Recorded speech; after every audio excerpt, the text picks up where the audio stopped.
ये तो बिल्कुल कीजिए भाई, अगर ऐसा आरोप अगर लग रहा है तो उसकी बिल्कुल उसकी जांच होनी चाहिए।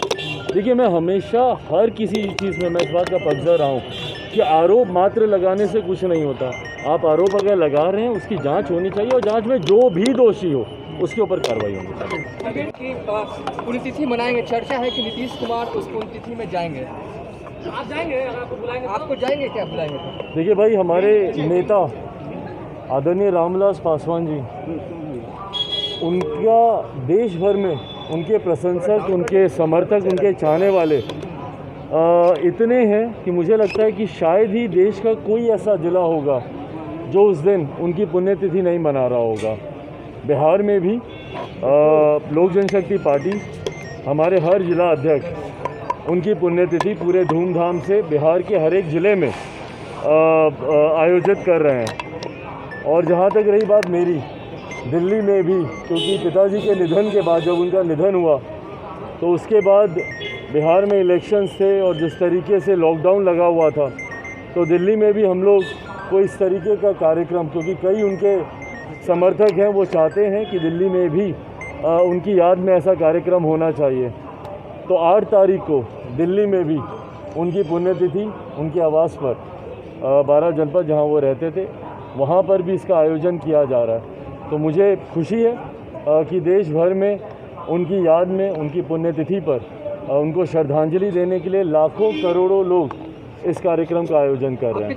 किया जा रहा है जी, आपकी पार्टी के एक से एमएलसी को भी आज भी जेडीयू में शामिल किया गया है। निरंतरता में प्रयास है चिराग पासवान को तोड़ने का। अच्छा, बार बार आप प्रयास करते रहिए भैया। टारगेट कर रहे हैं ये कह रहा था कि बोला है, उन्होंने कहा 9वीं पास क्या रोजगार की बात करेगा, रोजगार दे सकते हैं क्या? 15 साल के शासन में 3 लाख को नौकरी दी गई है, तो नीतीश कुमार के शासन में 3 लाख सीटों को नौकरी दी गई टीचर्स को। ये संभव नहीं है कि 9वीं फेल व्यक्ति पास व्यक्ति जो है।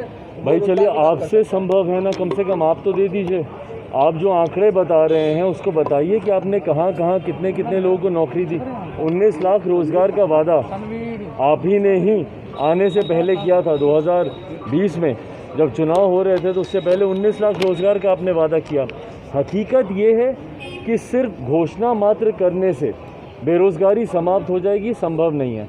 आज की तारीख में पलायन जिस तरीके से हो रहा है, और ये आंकड़े ही बताते हैं भाई, ये सरकारी आंकड़े, हमारे आंकड़े नहीं हैं, आंकड़े ही दर्शाते हैं कि पलायन में साल दर साल वृद्धि हो रही है। अगर इतना रोज़गार अगर यहाँ पर उत्पन्न हो रहा है, इतने लोगों को अगर यहाँ पर आप रोज़गार अगर आप दे रहे हैं, तो बताइए ना भैया, क्यों आज की तारीख में भी बिहारी युवा मजबूर है दूसरे प्रदेश जाने के लिए? सिर्फ आपके कहने से या मात्र आपकी घोषणा करने से रोज़गार मिल जाए, आप दूसरों को भूल जाइए ना। मैं तो बात ही नहीं कर रहा कि दूसरा कौन नौकरी दे पाएगा नहीं दे पाएगा।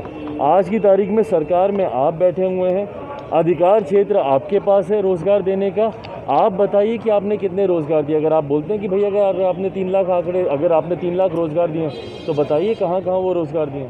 और जो 19 लाख का आपका वादा है उसको आप कब तक पूरा कर देंगे, ये भी बता दें भाई। आप तो सरकार में, हम सवाल पूछेंगे आपसे, आप अगर हमें जवाब देंगे, सही जवाब होगा, संतोषजनक जवाब होगा, बिहारी उससे अगर खुश होंगे तो अच्छी बात है ना, और क्या चाहिए। भविष्य में बिहार में 2 सीटों को उपचुनाव होने हैं, दोनों ही जेडीयू के थे, या फिर जब उपचुनाव होंगे तो चिराग पासवान अपने प्रत्याशी उतारेंगे? जी बिल्कुल, मैंने इस बात को मैंने पहले भी कहा कि लोक जनशक्ति पार्टी उपचुनाव में अपने प्रत्याशी उतारेगी।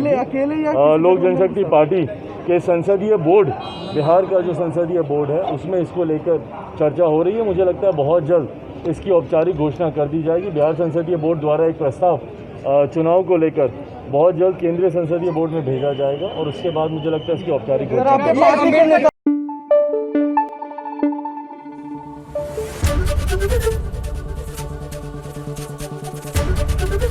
एबीपी न्यूज आपको रखे आगे।